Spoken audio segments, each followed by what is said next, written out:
Hi, this short video will look at conditional probability, independent events, and sampling with and without replacement.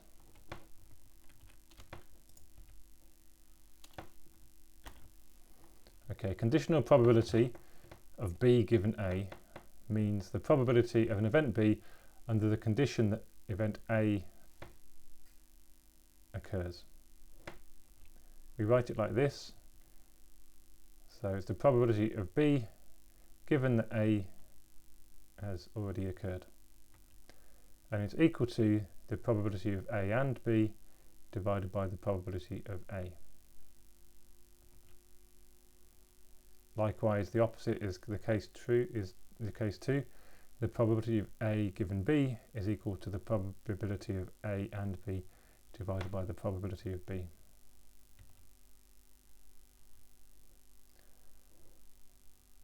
With our next theorem, the multiplication rule, if A and B are events in a sample space of S and they're both non-zero, then the probability of A and B is equal to the probability of A multiplied by the probability of B given A.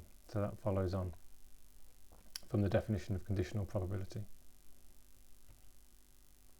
And likewise, the probability of A and B is also equal to the probability of B multiplied by the probability of A given B. So for example, A is the event that a screw is too thin and B is the event that it's too short for what you want. Measurements show the probability of A occurring is 0.1, and they've also shown that the probability of B occurring given A is 0.2. So that means that if you're given a screw that is too thin, the probability that that screw that is too thin is also too short is 0.2. So then we can use these theorems to work out what we want. What's the probability of a screw being too short and too thin? That's the probability of A multiplied by the probability of B given A, and we've got those two things, 0.1 times 0.2. So the probability of a screw being too thin and too short then is 0.02.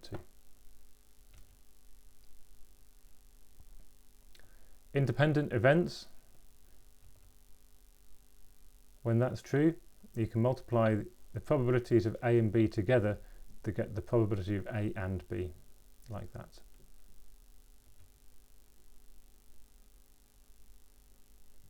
And if that's true, then they must be independent. So that means the probability of B given A is simply the same as the probability of B.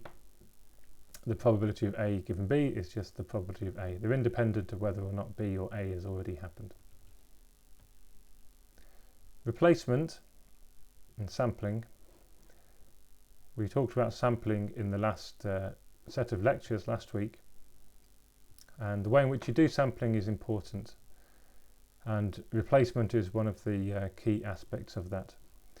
So if you have an object that is drawn at random but then placed back into the given set and the set mixed up thoroughly, and you take another object from it, that's sampling with replacement. You're always starting with the same number of objects when you pick your object out. So you take it out, you look at it, then you put it back in, mix it up again before you take the next one out. So that's replacement. Without replacement, that means the object was taken out and then it's put to one side. And then the next time you take a sample, you're sampling from a slightly different population because one of the original ones has been taken out already. And so that's going to affect the nature of the probability for that experiment. So for example, a box of 10 screws and 3 are defective. We take 2 screws at random. What's the probability that none of the screws are defective? And so you can consider this with replacement and without replacement.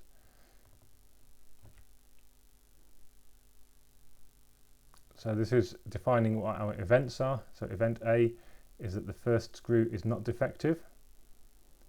We know the probability of that because there are 7 non-defective screws in the box out of 10 in total. And the second event is that the second screw is not defective. So in the case of replacement, the probability of event B is going to be 7 out of 10 again, because you put the screw, whatever you got the first time, you put it back in. So there are still 7 that are not defective and there's still 10 in total. So the probability is 7 out of 10.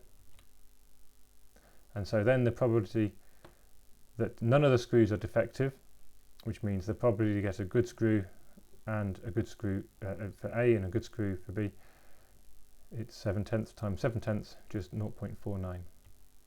But without replacement it's different. This time the probability of getting the non-defective screw on the second draw is 6 out of 9, because this is the event that the first screw was not defective, so that's removed one non-defective screw, so there were 7 and now there are 6, and the total number of screws, there were 10 and now there are 9. So in this case, without replacement, the probability that the second screw is not defective, given that the first one is now 6/9. So the probability of A and B is 7/10 times 6/9, which is now 0.47. So you can see that the replacement has, or not replacement, has an effect on the overall probability.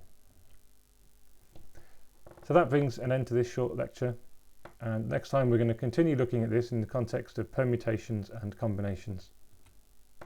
Thank you.